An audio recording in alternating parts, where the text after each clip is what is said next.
नमस्कार दोस्तों, एक बार फिर से हमारे YouTube चैनल एग्ज़ाम की तैयारी पर आप सभी का स्वागत है। तो दोस्तों, इस वीडियो में हम कंटिन्यू करने वाले हैं जो हमने हरियाणा जीके के मॉक टेस्ट की सीरीज़ स्टार्ट की है उसी को। आज यहाँ पर हम करेंगे मॉक टेस्ट नंबर 13। और जो ये मॉक टेस्ट हैं ये हरियाणा के सभी एग्ज़ाम्स के लिए बहुत ही ज़्यादा हेल्पफुल रहने वाले हैं। और ये स्पेशली जो CET का एग्ज़ाम होना है, हरियाणा पुलिस का एग्ज़ाम होना है और जो ग्राम सचिव और पटवारी का एग्ज़ाम होना है उसके लिए स्पेशली तैयार किए गए हैं। तो अगर आप किसी भी एग्ज़ाम की तैयारी कर रहे हैं तो उसके लिए आप ज्वाइन कर सकते हो हमारे YouTube चैनल को, और नोट्स और PDF के लिए ज्वाइन कर सकते हो हमारे टेलीग्राम चैनल को, जिसका लिंक वीडियो के डिस्क्रिप्शन में दिया गया है। या फिर आप सर्च कर सकते हो टेलीग्राम पर जाकर एग्ज़ाम की तैयारी। क्या सर्च कर सकते हो? एग्ज़ाम की तैयारी। तो देखिए, जो यहाँ से आज का पहला क्वेश्चन रहेगा वो रहेगा, शिवालिक डेवलपमेंट बोर्ड है, इसकी स्थापना कब हुई? आपके ऑप्शन रहेंगे मार्च 1993 में, फरवरी 1992 में, या फिर जनवरी 1991 में, या फिर अप्रैल 1994 में। तो जो शिवालिक डेवलपमेंट बोर्ड है इसकी स्थापना हुई 24 मार्च 1993 को। कब हुई? 24 मार्च 1993 को।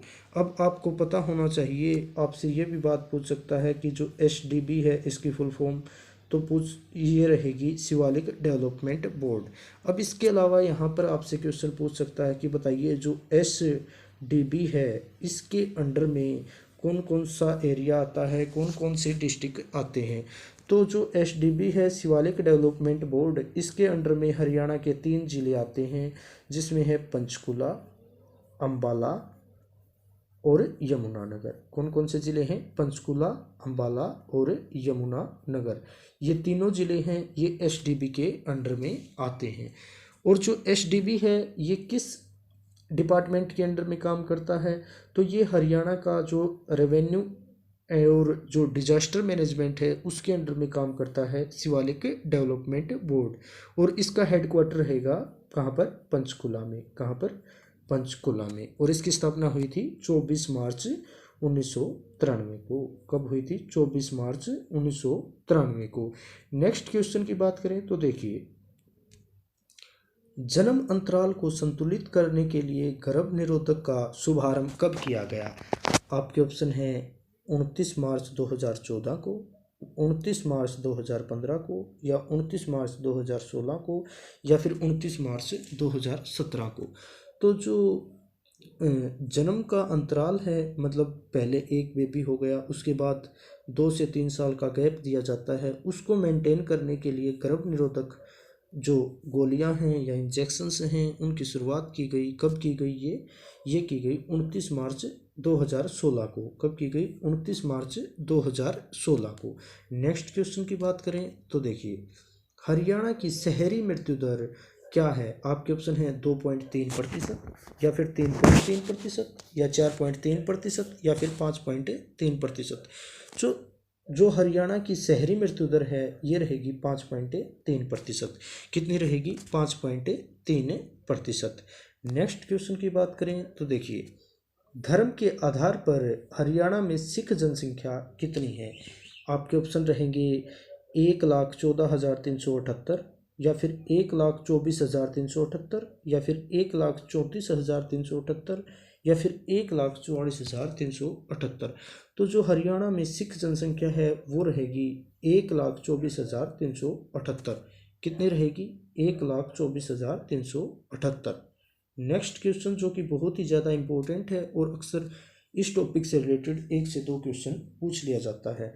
तो देखिए, पंजाब एवं हरियाणा उच्च न्यायालय में सबसे कम समय तक रहने वाले मुख्य न्यायाधीश कौन थे? आपके ऑप्शन जितेंद्र वीर गुप्ता, नेक्स्ट ऑप्शन है वीर स्वामी रामास्वामी, या फिर नेक्स्ट ऑप्शन है देवी सिंह तेवटिया, नेक्स्ट ऑप्शन है के श्रीधरन। तो जो पंजाब और हरियाणा उच्च न्यायालय है सबसे कम समय तक इसके न्यायाधीश रहे थे देवी सिंह तेवटिया। कौन रहे थे? देवी सिंह तेवटिया। और आपसे ये भी पूछ सकता है कि सबसे अधिक समय तक रहने वाले न्यायाधीश कौन थे? तो ये थे अमरनाथ भंडारी। कौन थे? अमरनाथ भंडारी। और जब हरियाणा और पंजाब हाई कोर्ट है जो, इसकी स्थापना चंडीगढ़ में हुई थी, उस समय पर भी जो इसके मुख्य न्यायाधीश थे वो कौन थे? अमरनाथ भंडारी। कौन थे? अमरनाथ भंडारी। नेक्स्ट क्वेश्चन की बात करें तो देखिए, मीरसा मजार किस जिले में स्थित है? आपके ऑप्शन रहेंगे रोहतक, फतेहाबाद, झज्जर या फिर करनाल। तो जो मीरसा मजार है ये रहेगी फतेहाबाद में। कहाँ पर रहेगी? फतेहाबाद में। इसके बाद नेक्स्ट क्वेश्चन जो कि बहुत बार एग्जाम में पूछा गया है, दादरी जो कि चरखी दादरी है उसको नया जिला कब बनाया गया? आपके ऑप्शन रहेंगे 18 सितंबर 2016 को, या 16 सितंबर 2016 को, या 16 अक्टूबर 2016 को, या फिर 18 अक्टूबर 2016 को। तो जो चरखी दादरी है इसे नया जिला बनाया गया था 18 अक्टूबर 2016 को। कब बनाया गया था? 18 अक्टूबर 2016 को। नेक्स्ट क्वेश्चन की बात करें तो देखिए, डेरा बाबा भूमन शाह कहाँ स्थित है? आपके ऑप्शन रहेंगे सिरसा, फतेहाबाद, रेवाड़ी या फिर जींद। तो जो डेरा बाबा भूमन शाह है ये रहेगा सिरसा में। कहाँ पर रहेगा? सिरसा में। नेक्स्ट क्वेश्चन है जो कि बहुत ही ज़्यादा इंपॉर्टेंट क्वेश्चन है और अक्सर पूछा गया है, दरगाह नोकजा पीर है ये कहाँ स्थित है? आपके ऑप्शन रहेंगे अम्बाला, यमुनानगर, कैथल या फिर कुरुक्षेत्र। तो जो दरगाह नोकजा पीर है ये रहेगी शाहाबाद के अंदर। कहाँ पर रहेगी? शाहाबाद के अंदर। और शाहाबाद किस डिस्ट्रिक्ट में पड़ता है? कुरुक्षेत्र के अंदर। तो जो यहाँ पर आपका डी ऑप्शन है कुरुक्षेत्र, ये बिल्कुल सही रहेगा। और जो ये नोकजा पीर की दरगाह है इसकी एक बहुत बड़ी मान्यता है, अगर यहाँ पर मन्नत पूरी हो जाती है तो यहाँ पर घड़ी चढ़ाई जाती है। क्या चढ़ाई जाती है? घड़ी चढ़ाई जाती है। इस बात को भी याद रखना। नेक्स्ट क्वेश्चन की बात करें तो देखिए, बनावली की खुदाई किसके निर्देशन में हुई? आपके ऑप्शन रहेंगे डॉक्टर मनमोहन कुमार, या फिर डॉक्टर उदयवीर सिंह, या डॉक्टर सूरजभान, या फिर डॉक्टर LS राव। तो जो बनावली है ये फतेहाबाद का एक छोटा सा गांव है। यहाँ पर जो खुदाई है वो की गई डॉक्टर सूरजभान के निर्देशन में। किसके निर्देशन में की गई? डॉक्टर सूरजभान के निर्देशन में। अब इससे रिलेटेड एक क्वेश्चन और पूछ सकता है। यहाँ पर तो पूछा है इसकी खुदाई मतलब उत्खनन। अब यहाँ से ये भी पूछ सकता है कि जो बनावली है इसकी खोज किसने की? तो इसकी खोज की थी RS बिष्ट ने, और ये की रविंद्र सिंह बिष्ट ने की थी। और कब की थी? 1973-74 में की थी। ये बात भी याद रखना। और इसके अलावा यहाँ पर जो सबसे इम्पोर्टेंट बात है, मिट्टी का हल मिला है बनावली में। नेक्स्ट क्वेश्चन की बात करें तो देखिए, ऐतिहासिक स्थल भगवानपुरा कुरुक्षेत्र का उत्खनन किस वर्ष हुआ? और जो भगवानपुरा है इसे भागपुरा भी कहते हैं। तो जो भगवानपुरा है या भागपुरा है इसका उत्खनन पूछ रहा है किस वर्ष हुआ? आपके ऑप्शन हैं 1979 से 1982 तक, या 1975-76 में, या फिर 1980-83 में, या फिर 1981 से 84 में। तो जो भगवानपुरा है इसका उत्खनन हुआ था 1975-76 में। और किसके द्वारा करवाया गया था? ये करवाया गया था जगदीश जोशी के द्वारा। किसके द्वारा किया गया था? जगदीश जोशी के द्वारा। नेक्स्ट क्वेश्चन की बात करें तो देखिए, हरियाणा में बहने वाली नदियों का वर्णन किस पुराण में किया गया है? आपके ऑप्शन है भागवत पुराण, मत्स्य पुराण, रामायण या फिर वामन पुराण। ये क्वेश्चन भी यहाँ से बहुत बार एग्जाम में पूछा गया है।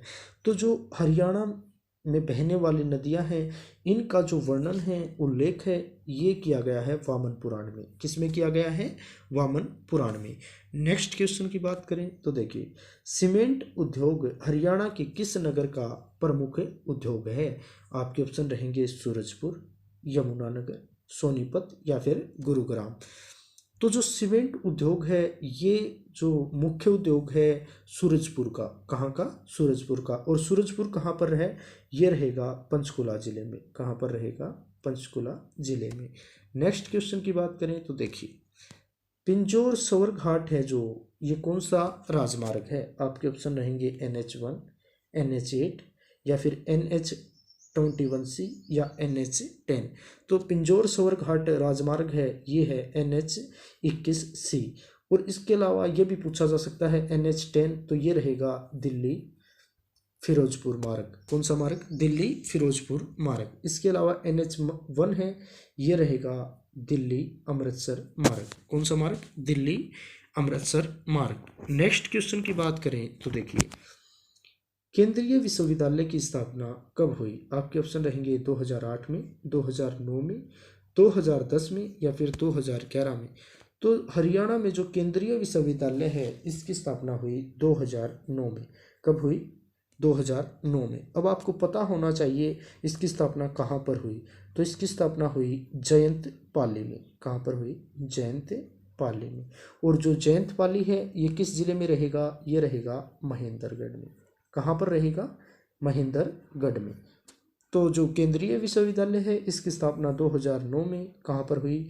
जयंत पाली में। जयंत पाली कहाँ पर रहेगा? महेंद्रगढ़ में। नेक्स्ट क्वेश्चन की बात करें तो देखिए, सावधान का प्रकाशन कहाँ से प्रारंभ किया गया? आपके ऑप्शन रहेंगे फरीदाबाद, रोहतक, हिसार या फिर भिवानी। तो जो सावधान है इसका प्रकाशन हुआ भिवानी से। कहाँ से हुआ? भिवानी से। नेक्स्ट क्वेश्चन है जो कि बहुत ही ज़्यादा इम्पोर्टेंट है और अक्सर पूछा जाता है, महाभारत काल से शताब्दियों पूर्व आर्यवंशी कुरुओं ने इस प्रदेश में किस युग का प्रारंभ किया था? आपके ऑप्शन रहेंगे कृषि युग, ताम्र युग, लौह युग या फिर धातु युग। देखिए क्वेश्चन को ध्यान से समझिए। जो आर्यवंशी कुरु थे उन्होंने हरियाणा के अंदर किस युग का प्रारंभ किया था? तो उन्होंने हरियाणा में क्या किया था? कृषि युग का प्रारंभ किया था। नेक्स्ट क्वेश्चन की बात करें तो देखिए, नारनौल के समीप नसीबपुर नामक गांव में लड़े गए स्वाधीनता संग्राम युद्ध में अंग्रेजों ने किन 3 शक्तियों को नष्ट किया था? आपके ऑप्शन रहेंगे रेवाड़ी, झज्जर या फिर जोधपुर या फिर गुरुग्राम, रेवाड़ी और जोधपुर, जींद, जगाधरी और पेवा या फिर पानीपत, झज्जर या फिर तावड़ू। तो देखिए जो नारनौल में संग्राम हुआ था नसीबपुर के निकट, यह अंग्रेजों और राव तुलाराम के बीच हुआ था। राव तुलाराम के बीच। और यहाँ पर जो राव तुलाराम थे वो हार गए थे और जो उनके भाई थे उनको मार दिया गया था। तो इसके बाद वो यहाँ से छोड़कर काबुल चले गए थे और यहाँ पर जो अंग्रेजों ने जो रेवाड़ी, झज्जर और जोधपुर है इन तीनों को नष्ट कर दिया था। कौन कौन से रहेंगे? रेवाड़ी, झज्जर और जोधपुर। और ये बात ध्यान रखनी है, बहुत इंपॉर्टेंट है। जो नसीबपुर नारनौल में जो स्वाधीनता संग्राम हुआ था ये राव तुलाराम और अंग्रेजों के बीच हुआ था। नेक्स्ट क्वेश्चन की बात करें तो देखिए, हरियाणा के किस भाग में ग्रीष्म काल में लू नामक गर्म एवं शुष्क हवाएं चलती हैं? तो देखिए सीधी ही बात है, लू चलेंगी गर्म क्षेत्र में। गर्म क्षेत्र कौन सा रहेगा? जहाँ पर गर्मी ज़्यादा है। तो यहाँ पर आपके ऑप्शन रहेंगे उत्तर पश्चिमी भाग में या उत्तर पूर्वी भाग में या फिर दक्षिण व दक्षिण पश्चिमी भाग में या दक्षिणी व पूर्वी भाग में। तो जो उत्तर पश्चिमी भाग है और उत्तर पूर्वी भाग है यहाँ पर इतनी ज़्यादा गर्मी नहीं होती है। लेकिन जो दक्षिण व दक्षिण पश्चिमी भाग है ये एरिया हरियाणा का लगता है राजस्थान से। और राजस्थान कौन सा एरिया है? ये मरुस्थलीय एरिया है। और जहाँ पर मरुस्थल ज़्यादा होता है वहाँ पर गर्मी भी ज़्यादा होती है। तो जो गर्मियों में जो लू चलती हैं ये लू होती हैं, ये गर्म और शुष्क हवाएं होती हैं, ये चलती हैं दक्षिण व दक्षिण पश्चिमी भाग में। तो यहाँ पर आपका सी ऑप्शन बिल्कुल सही रहेगा। नेक्स्ट क्वेश्चन की बात करें तो देखिए, अनंत नामक आभूषण शरीर के किस अंग पर पहना जाता है? आपके ऑप्शन रहेंगे बाजू के ऊपरी भाग पर, पाँव में या अनामिका अंगुली में या फिर कलाई में। तो जो अनंत नामक आभूषण होता है ये स्त्रियों के द्वारा पहना जाता है बाजू के ऊपरी भाग पर। और आपको एक बात का पता होना चाहिए, जो अनंत है ये शेषनाग को भी कहा जाता है। अनंत आपने सुना हो तो जम्मू कश्मीर में एक झील है जिसे अनंत झील या शेषनाग झील भी कहा जाता है। तो इसका मतलब जो शेषनाग है या अनंत है वो क्या हो गया? सर्प। तो जो ये आभूषण है इसकी आकृति है वो रहेगी सर्पाकृति। मतलब सांप की छाप है जो इसके ऊपर होती है और जो सांप वाला हिस्सा है वो बाजू के बाहरी हिस्से पर लगा होता है और बाजू के ऊपरी भाग पर इसे पहना जाता है। नेक्स्ट क्वेश्चन की बात करें तो देखिए, गहरे लाल रंग की किनारे पर छपी ओढ़नी को क्या कहा जाता है? आपके ऑप्शन है डिमाच, छामा, सोपली या फिर चुंदड़ी। तो जो गहरे लाल रंग की छपी ओढ़नी है इसको कहा जाता है सोपली। क्या कहा जाता है? सोपली।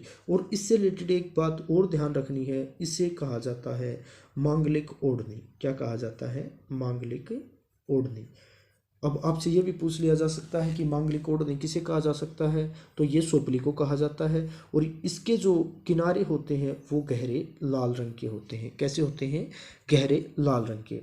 नेक्स्ट क्वेश्चन की बात करें तो देखिए, छड़ियों का मेला किस जिले में लगता है? आपके ऑप्शन रहेंगे पानीपत, करनाल, कैथल और कुरुक्षेत्र।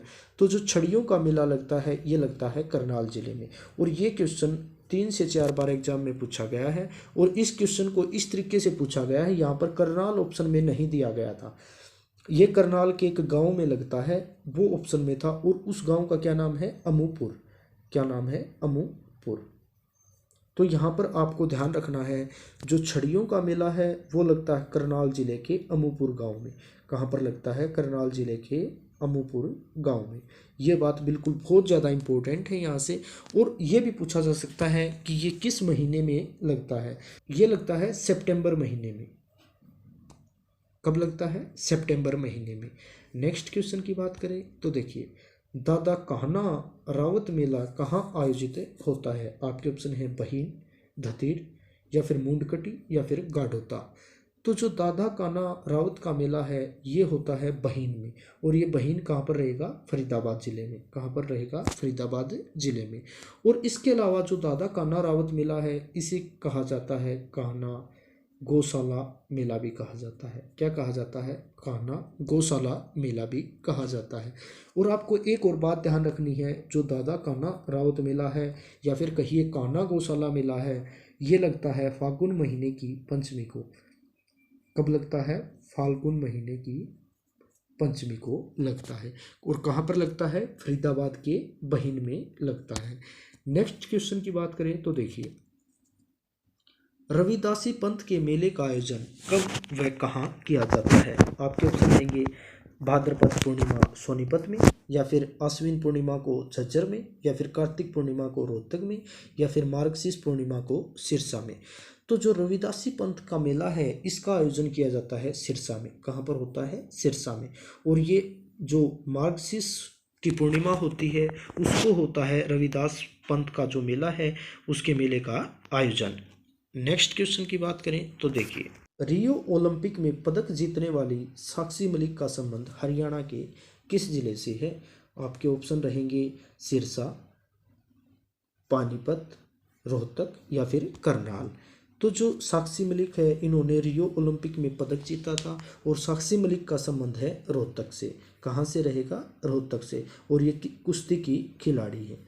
और इसके अलावा जो हरियाणा में बेटी बचाओ बेटी पढ़ाओ अभियान है उसकी ब्रांड एम्बेसडर भी रहेंगी साक्षी मलिक। और इनका संबंध रहेगा रोहतक से। नेक्स्ट क्वेश्चन की बात करें तो देखिए, एशियन गेम्स 2014 में हरियाणा के कितने खिलाड़ियों ने भाग लिया था? आपके ऑप्शन है 90 खिलाड़ियों में, या फिर 91 खिलाड़ियों ने, या 92 खिलाड़ियों ने, या 93 खिलाड़ियों ने। तो जो एशियन गेम्स 2014 हुई थी उसमें हरियाणा के 91 खिलाड़ियों ने भाग लिया था। कितने खिलाड़ियों ने भाग लिया था? 91 खिलाड़ियों ने। नेक्स्ट क्वेश्चन की बात करें तो देखिए, शौर्य चक्र विजेता को कितनी राशि पुरस्कार स्वरूप प्रदान की जाती है? तो जो शौर्य चक्र विजेता होता है पूछ रहा है उसको कितनी राशि दी जाती है? आपके ऑप्शन रहेंगे 31 लाख, 41 लाख, 51 लाख या फिर 61 लाख। तो जो शौर्य चक्र विजेता है इसको दिए जाते हैं 31 लाख रुपए। कितने दिए जाते हैं? 31 लाख रुपए। नेक्स्ट क्वेश्चन की बात करें तो देखिए, 2011 के जनसंख्या आंकड़ों के अनुसार पूछ रहा है चंडीगढ़ में साक्षरता दर क्या है? आपके ऑप्शन रहेंगे 86.50%, या 85.60%, या फिर 85.06%, या फिर 86.06%। तो जो चंडीगढ़ की साक्षरता दर है 2011 की जनगणना के अनुसार वो रहेगी 86.05%। कितनी रहेगी? 86.05%। नेक्स्ट क्वेश्चन है जो कि बहुत ही ज़्यादा इम्पोर्टेंट है, पूछ रहा है हरियाणा में बलबन का शासन कब रहा? आपके ऑप्शन है 1260 से 1287 तक, या 1266 से 1287 तक, या 1260 से 1278 तक, या 1266 से 1278 तक। तो जो बलबन है ये बहुत ही क्रूर मुगल शासक होता था, और जो इसने हरियाणा में मेवातियों को नष्ट करने के लिए लौह और रक्त की नीति अपनाई थी।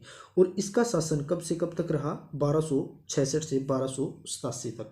कब से कब तक? 1266 से 1287 तक। तो ये क्वेश्चन अक्सर पूछा जाता है कि जो बलबन है उसने मेवातियों को हराने के लिए कौन सी नीति अपनाई? तो इसने लौह व रक्त की नीति अपनाई थी, और इसका शासन रहेगा 1266 से 1287 तक। नेक्स्ट क्वेश्चन है, बाबू मुरलीधर कांग्रेस आंदोलन के प्रथम जेल सत्याग्रही कब बने? आपके ऑप्शन है 1880 में, 1883 में, या 1886 में, या फिर 1889 में। तो जो बाबू मुरलीधर हैं वो कांग्रेस आंदोलन के प्रथम जेल सत्याग्रही बने। ये बने थे 1886 में। कब बने? 1886 में। ये क्वेश्चन भी कई बार पूछा गया है। तो ये था आज का मॉक टेस्ट। आज हमने मॉक टेस्ट नंबर 13 किया है, और जो ये सभी हरियाणा जीके के मॉक टेस्ट हैं ये हरियाणा के सभी एग्ज़ाम्स हैं उसके लिए बहुत ही ज़्यादा हेल्पफुल रहने वाले हैं। तो अगर आप किसी भी एग्ज़ाम की तैयारी कर रहे हैं तो उसके लिए आप ज्वाइन कर सकते हो हमारे यूट्यूब चैनल एग्ज़ाम की तैयारी को, और नोट्स और PDF के लिए ज्वाइन कर सकते हो हमारे टेलीग्राम चैनल को, जिसका लिंक दिया गया है वीडियो के डिस्क्रिप्शन में, या फिर आप सर्च कर सकते हो एग्ज़ाम की तैयारी। तो आप अच्छे से पढ़ते रहिए, स्वस्थ रहिए, मस्त रहिए। ओके।